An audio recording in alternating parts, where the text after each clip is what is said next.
Good afternoon. Welcome to Mary's World. I'm Tomasio, and we are coming at you today with the latest from the Pope on Medjugorje.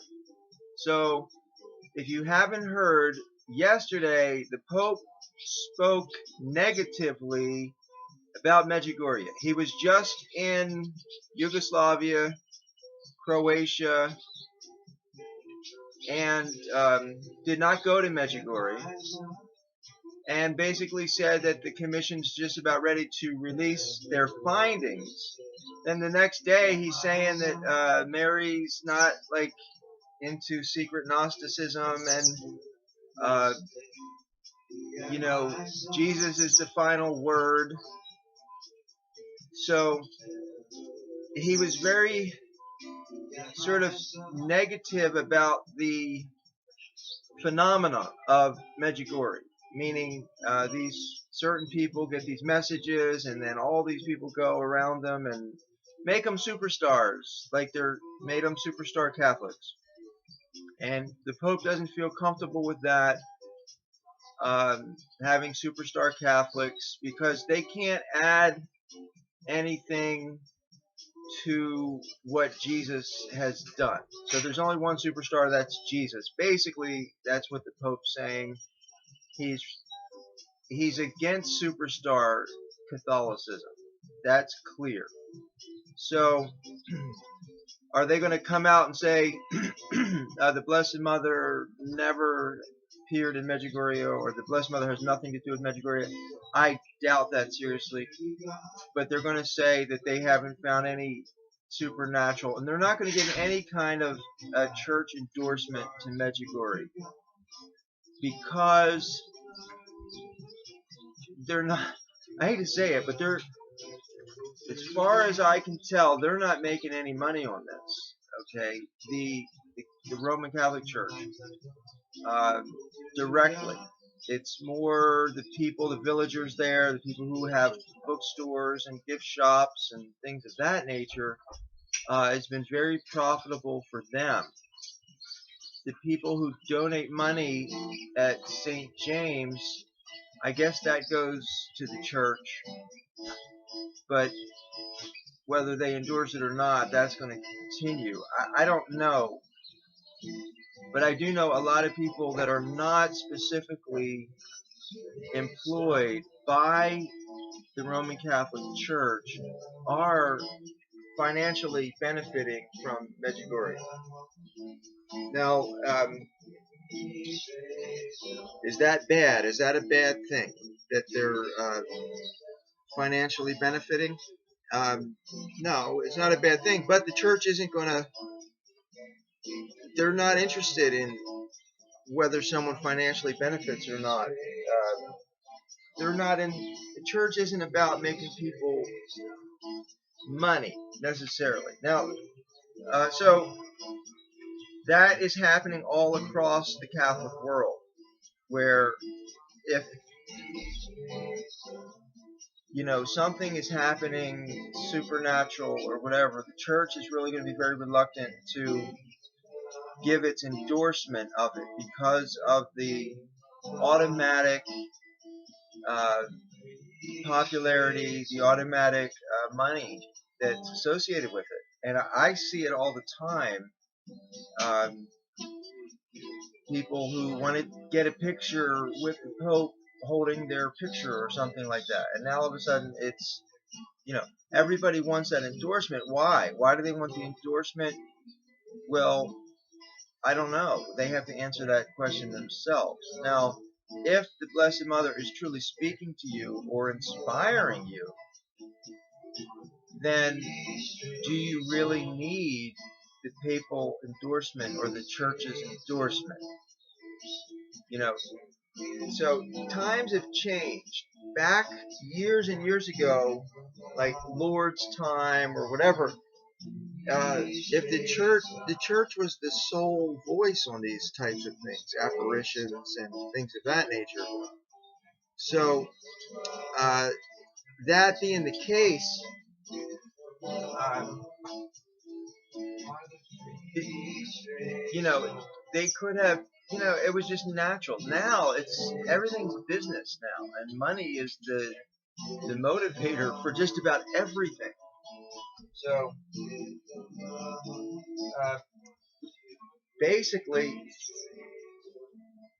that's what we're looking at with Medjugorje now. We got people, these visionaries, who go around the world speaking, and I'm sure they're getting paid for their speaking. And then people who sprung off ministries from Medjugorje as well. I mean, it's out there. So these things, I mean, I have no problem with somebody who was touched in Medjugorje and starting a ministry. Now, the question is, does the Catholic Church have to approve of something in order for it to be true or real? And I think that's the mindset, is that everybody expects the Catholic Church is the final say on everything spiritual or supernatural. And I think at one time, that was more appropriate. But now, because of all the liability, the church can't really uh, speak on these things like they used to. Okay, because there's too much liability. We saw that with the child abuse scandal, is that the minute a priest did something wrong, they went after the church. They sued the Catholic Church, meaning not you and me. They sued, the bank accounts of the dioceses that were involved in the scandals.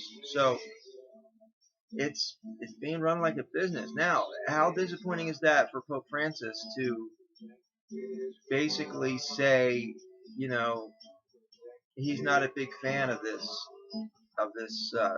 rock star, superstar stuff. How disappointing is that? Ultimately, it doesn't really matter that much, because what ultimately matters is the fifth Marian dogma. Okay, you have Mary as mediatrix, co-redemptrix, advocate. The fifth Marian dogma, that's significant. So what the Pope says about Medjugorje, is his prerogative for whatever reason. There's things about Medjugorje that, I'm not crazy about, but there's things about Medjugorje I love, and in particular, Mariana's messages are very deep. They're theological. They're very insightful and very helpful. Um, the times I've seen Yvonne, I mean, it was just basic, what happened the night she appeared, kind of talk, pray and fast, and nothing new to his message at all. So I would say,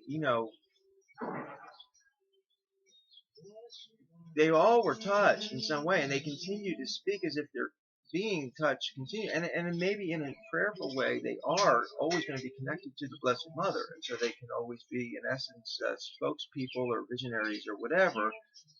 And I've never seen where they provoke people to, like, oh, we're the only ones that have information that you don't have. Now, yes, the secrets, they did talk about the secrets, okay? Secrets to me,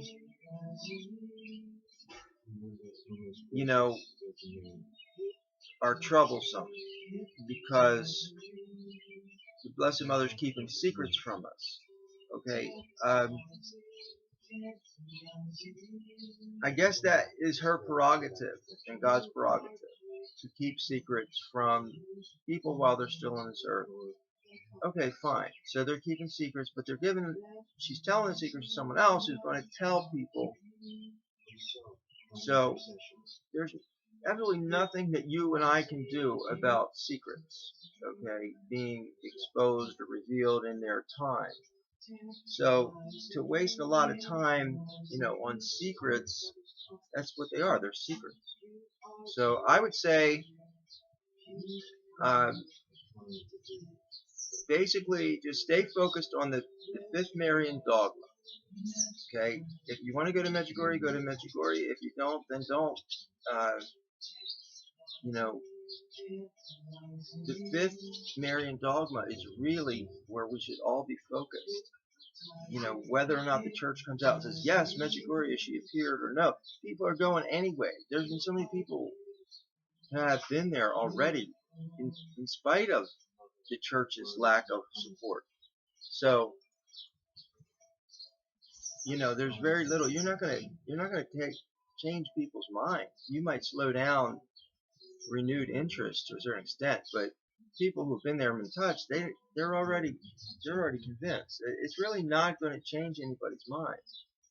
It will just, the people who are against Medjugorje will be appeased, and the people who are for Medjugorje will be, still for Medjugorje. It's not really going to change people's views, and that's okay.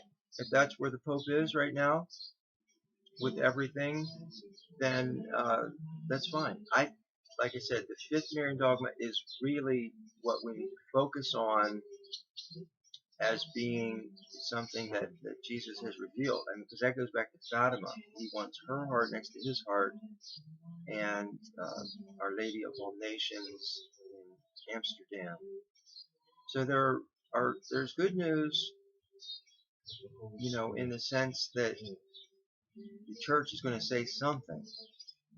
And I think we can all grow and learn from the experience that the church at this point is going to be very selective and very particular about endorsing anything supernatural because of the liability involved if something goes wrong. That's just the society we live in. So everybody's got to sort of figure things out for themselves. They got to discern for themselves, learn to use that gift of discernment. And it's not quite as but the mentality that the church, if the church says yes, then we all say yes. If the church says no, we all say no. In regards to whether something is spiritual in nature or supernatural in nature, I would say, those days are over. The church can say, yeah, this is a false doctrine, or this is not true. If someone says there's no Trinity, the church can say definitively, yes, there is a Trinity. So when it comes to faith and morals, or someone says abortion, that soul doesn't come to 120 days, the church can say, no, that's, so faith and morals is where the church speaks ex cathedra, but not in regards to whether something is spiritual or supernatural in nature or not. They've made mistakes in the past. They've said no to things, later changed it yes. So clearly there's not an infallibility when it comes to discerning supernatural events or experiences. I mean, there have been a few where the church has said definitively there was something supernatural here, but those are few and far between. So anyway, don't get upset about it, and pray for Our Lady's plan to be ultimately executed. That's really the bottom line. Her plan, we want her plan to be done and accomplished, because her plan is God's plan, God's will, and they're the head of the church. The church is not the head of Jesus and Mary. So, thank you.